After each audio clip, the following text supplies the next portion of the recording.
अस्सलाम वालेकुम मोहतरम नाजरीन, पिछली वीडियो में हम करबला का पूरा वाक़या बयां कर चुके हैं कि जालिम यजीद ने क्यों और कैसे नवासाए रसूल हजरत इमाम हुसैन को शहीद किया और हजरत इमाम हुसैन की शहादत के बाद किस तरह रसूलुल्लाह की बेटियों, नवासियों, मासूम बच्चों और हजरत इमाम हुसैन के बीमार बेटे हजरत जैनुल आबिदीन की बेहुरमती की। मोहतरम नाजरीन, आज के इस वीडियो में हम बयां करेंगे कि मैदान करबला में शहीद होने वाले हजरात के जिस्म और हजरत इमाम हुसैन के जिस्म मुबारक को किसने दफन किया। अगर आपने हमारे पिछले वीडियोस को नहीं देखा है तो आप हमारे चैनल पर विजिट करके करबला के दर्दनाक वाक़या को सुन सकते हैं। तो चलिए वीडियो को शुरू करते हैं। करबला की जंग खत्म होने के बाद हजरत इमाम हुसैन के खानदान वालों को, जो कि लगभग सारी की सारी औरतें और मासूम बच्चे थे, उनको कैदी बनाकर कूफा और शाम की तरफ ले जाया जाता है। आगे आगे यजीद की फौज जीत का जश्न मनाती जा रही थी, वहीं पीछे पीछे गम से निढाल और परेशान कैदी बीवियों और मासूम बच्चों का काफिला चल रहा था। फौज यजीद के बहुत सारे सिपाहियों के हाथों में उन शहीदों के वो कटे हुए सर भी मौजूद थे जो करबला के मैदान में शहीद हो चुके थे। फौज यजीद उन सरों को बड़े फक्र से अपने हाकिम यजीद के पास ले जा रही थी। कुछ रिवायतों में आता है कि मैदान करबला में बिना सर के शहीदों के ये जो जिस्म मुबारक पड़े हुए थे, ये अगले 3 दिन तक ऐसे ही पड़े रहे। 13 मुहर्रम के दिन मैदान करबला के पास का एक कबीला, जिसे बनी असद के नाम से जाना गया है, उस कबीले की औरतों ने जब देखा कि करबला के मैदान और नहरे फुरात से फौज यजीद का पहरा हट गया है, तो वो औरतें नहरे फुरात से पानी भरने आती हैं।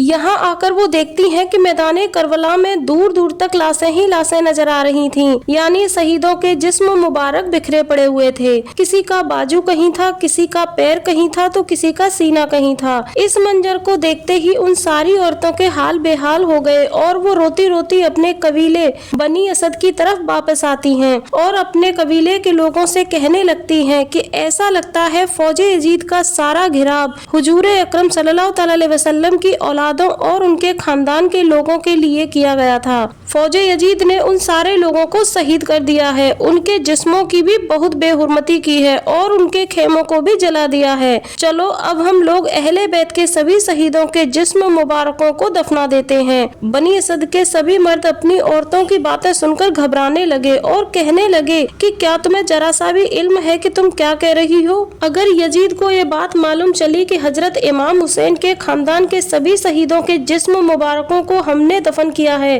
तो वो हमारे कबीले को भी बर्बाद कर देगा। इसीलिए हमें इस मामले में नहीं पड़ना है, क्योंकि यजीद बहुत ही जालिम है। बनी असद की औरतें अपने मर्दों की बात सुनकर उन पर लानत करने लगी और उन्हें एहसास दिलाने लगी, क्या तुम आखिरी पैगंबर हजरत मोहम्मद सल्लल्लाहु अलैहि वसल्लम की उम्मत हो? आखिरकार तुम कैसे मुसलमान हो जो नबी करीम सल्लल्लाहु अलैहि वसल्लम का कलमा तो पढ़ते हो, लेकिन उनकी औलादों, बेटियों और उनके खानदान वालों से कोई हमदर्दी नहीं है। अपनी औरतों की इन बातों को सुनने के बाद आखिरकार बनी असद के मर्दों को अपनी गलती का एहसास हुआ और उन्होंने फौरन करबला के मैदान में जाकर सभी शहीदों के जिस्म मुबारकों को दफनाने का फैसला किया। जब बनी असद कबीले के लोग करबला पहुंचे तो वहां के मंजर को देखकर उनके होश उड़ गए। ये लोग परेशान होने लगे कि आखिर इन सबको कैसे दफनाया जाए, क्योंकि उन सब लोगों को शहीद करने के साथ साथ उनके जिस्म मुबारकों के साथ भी बुरा सलूक किया गया था, जिसकी वजह से सभी शहीदों के जिस्म के टुकड़े जगह जगह बिखरे हुए थे।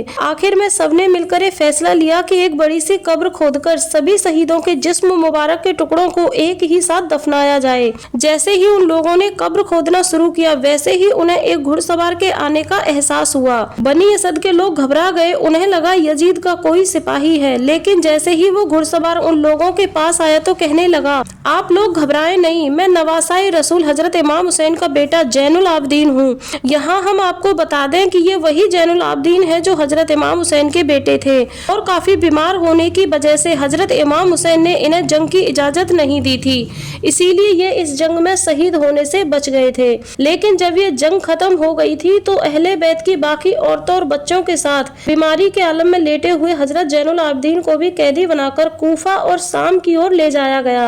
यही वजह है कि बहुत सी रिवायतों में इस बात को सही नहीं माना जाता है कि जंग के बाद करबला के मैदान में शहीदों के जिस्म को दफनाने के लिए हजरत इमाम जैनुल आबिदीन भी करबला के मैदान में पहुंच गए थे, क्योंकि जाहिर है जब उनको कैदी बनाकर ले जाया गया था तो 40 दिन तक अहले बैत को कैद में रखा गया था, तो इतनी जल्दी हजरत इमाम जैनुल आबिदीन का वहां से वापस आना कैसे मुमकिन था। फिलहाल बनी असद के लोग हजरत इमाम जैनुल आबिदीन के साथ मिलकर तमाम शहीदों के जिस्मों को दफन करना शुरू करते हैं। सबसे पहले कब्र खोदी जाती है जिसमें हजरत इमाम हुसैन के जिस्म मुबारक के सभी हिस्सों को ढूंढ कर दफनाया जाता है। साथ ही इसी कब्र में हजरत इमाम हुसैन के दोनों बेटे हजरत इमाम अली अकबर और 6 माह के हजरत इमाम अली असगर को भी दफन कर दिया जाता है। इसके बाद एक बड़ी कब्र खोदी जाती है जिसमें तमाम शहीदों के जिस्मों के टुकड़ों को समेटकर दफन कर दिया जाता है। जिस कब्र में सारे शहीदों को एक साथ दफन किया जाता है उस कब्र को गंजे शहीदा के नाम से जाना जाता है। सभी शहीदों को दफनाने के बाद जब बनी असद के लोग मैदाने करबला से जाने लगते हैं तो पीछे से एक शख्स आवाज लगाता है कि ठहरो, अभी हमने एक शख्स को तो दफन किया ही नहीं है, ये देखो ये कोई बुजुर्ग हैं। हजरत इमाम जैनुल आबिदीन आगे बढ़कर देखते हैं तो लोगों को बताते हैं कि ये हजरत हबीब इब्ने मजाहिर हैं। अल्लाह चाहता है हम इनको एक ऐसी जगह दफन करें कि जब भी कोई हजरत इमाम हुसैन के पास आए तो इनको जरूर सलाम करके जाए। हजरत हबीब इब्ने मजाहिर को हजरत इमाम हुसैन की कब्र मुबारक के पास दफन कर दिया जाता है। इसके बाद ये लोग मैदान करबला से नहरे फुरात की ओर जाने लगते हैं तो देखते हैं कि किसी का एक कटा हुआ बाजू जमीन पर पड़ा हुआ है।